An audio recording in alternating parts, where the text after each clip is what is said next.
pessoal, tudo bem?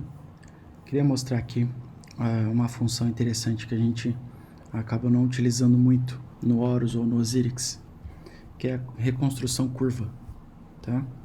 Eu já devo ter mostrado em alguns vídeos anteriores aí como a gente pode utilizar ela, mas aqui tem uma outra função que a gente pode fazer um bom uso dela. Isso aqui é um paciente de 62 anos com suspeita de ileite terminal por doença inflamatória intestinal. Aqui de fato a gente vê, né, o ilho distal espessado e tal. Mas olha que interessante quando a gente consegue reconstruir esse cólon e esse ilho distal, porque esse exame foi feito com contraste vioral. E aí fica mais fácil da gente fazer essa reconstrução. Eu tenho aqui então o traço curvo, que eu já fiz todo o desenho aqui do cólon e tal. Então eu queria mostrar só o que a gente tem de informação aqui. Olha que interessante.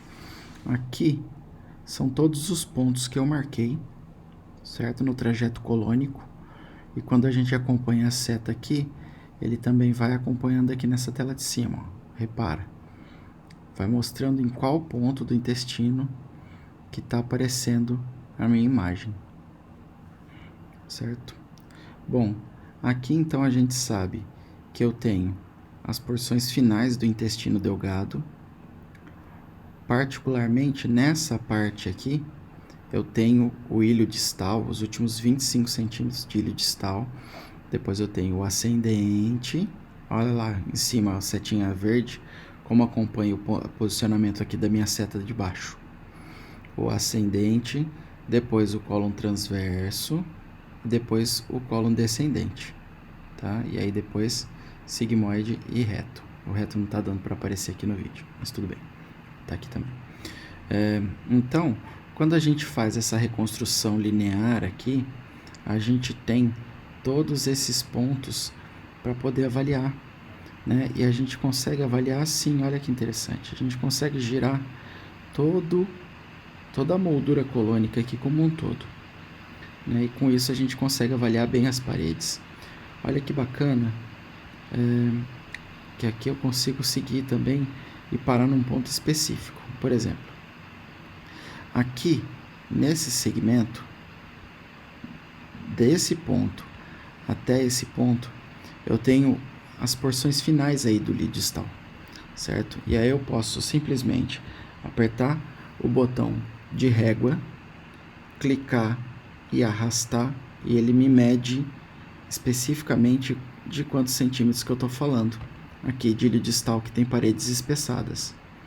Quando eu solto, está me dando que os últimos 26 centímetros de ilho distal estão com as paredes espessadas aqui, certo? Então é de fato ilho distal, né? Interessante que quando a gente tem alguma imagem duvidosa, a gente consegue avaliar em outros eixos só girando, certo? Porque, por exemplo, nesse ponto eu tenho uma área de afilamento parietal. Deixa eu ver se eu consigo ampliar. Eu consigo, que bom. Consigo ampliar aqui e a gente tem mais informações. A gente tem uma área de afilamento parietal em contrapartida entremeada aqui por duas áreas de espessamento, certo? Então, lembra bem esse aspecto em pedra salteada, né, da doença de Crohn. E a gente vê bem isso, né? Uma área de espessamento, uma área de parede normal, outra área de espessamento, aqui tem outra área de parede um pouco mais normal, porque rodando a alça a gente vê que está normal. Depois a gente vê espessamento, parede normal, espessamento, parede normal, né? Aquele aspecto em pedra salteada, né?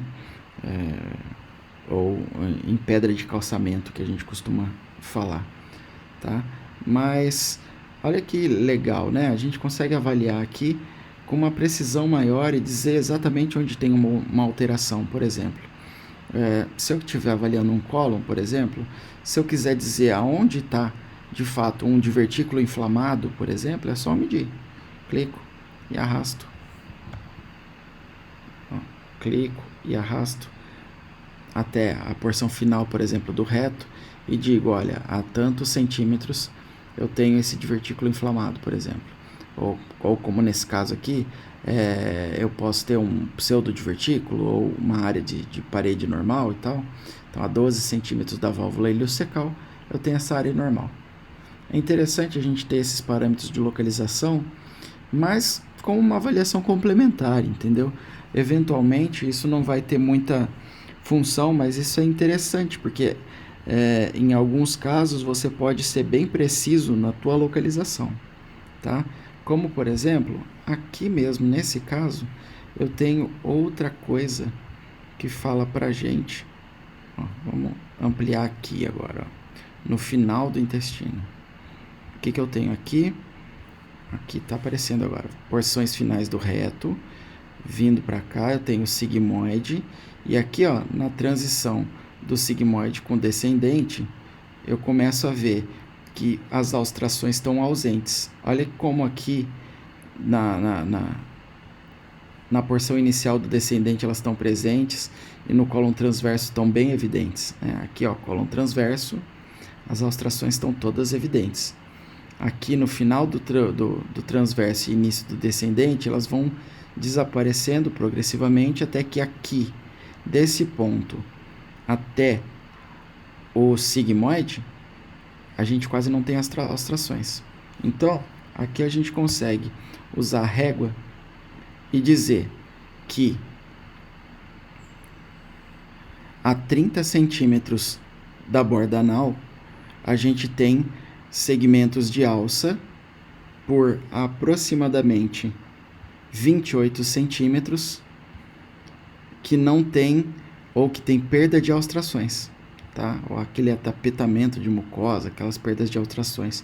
Então é interessante a gente colocar esse tipo de informação no laudo, porque assim a gente vai conseguir ir mais longe, né?